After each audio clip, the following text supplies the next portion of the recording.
Hello everyone, I'm Kevin, somewhere here in the woods of Pender County, North Carolina, with my 1871 Snider-Enfield smoothbore prison guard gun.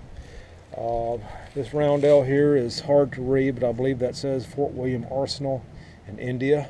These were used up until the, actually in the up to the 1930s, maybe in the 1950s for prison guard use.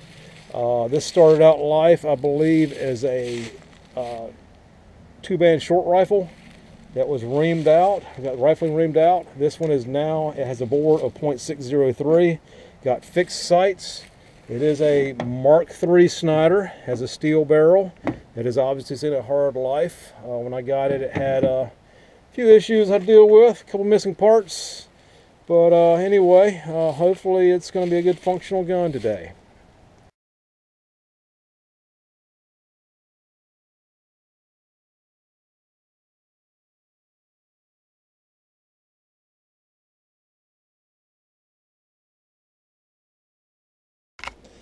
Good afternoon, everybody. This is Kevin. I'm going to attempt to show you how to make shot loads for your Snider-Enfield.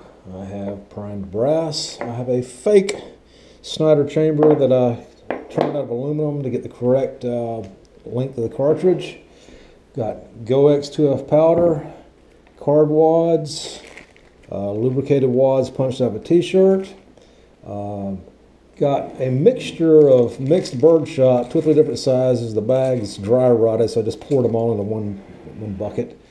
I've got paper here. Yes, this is Christmas wrapping paper, but it's very, very thin, so it should blow apart as soon as it leaves the muzzle.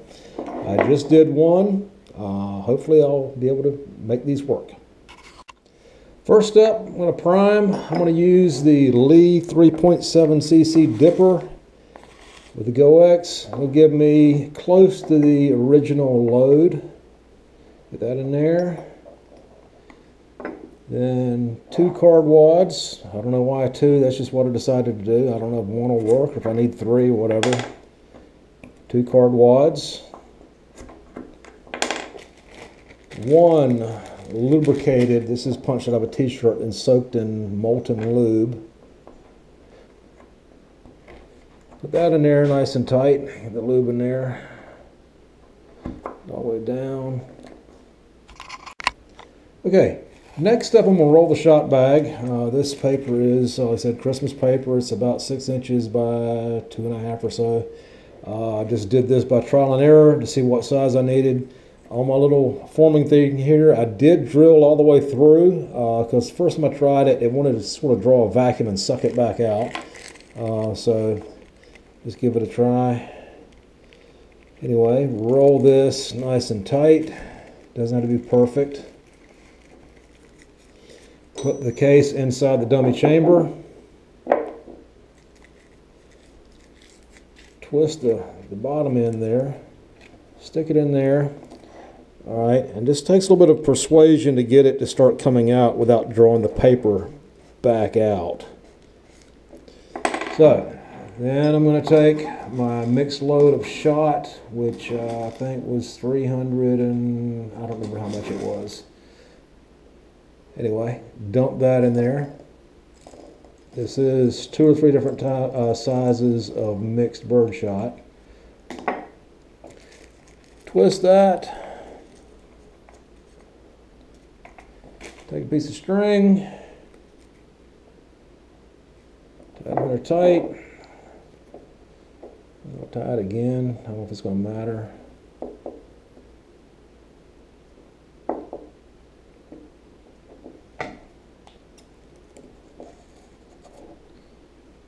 Trim that. And there we have it. Not pretty. These, the originals, were I think shellacked in place. I don't know if this shot bag will come out. I'm just going to be gentle with them. I'm not going to be using these for hunting or anything. I'm just going to try them out. So next, I'm going to use buckshot. This is number 4 buck.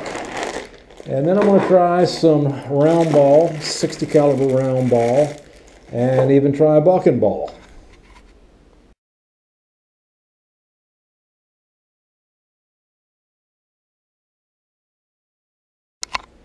I just did a buckshot load. The original buckshot load of this contained 13 buckshot balls.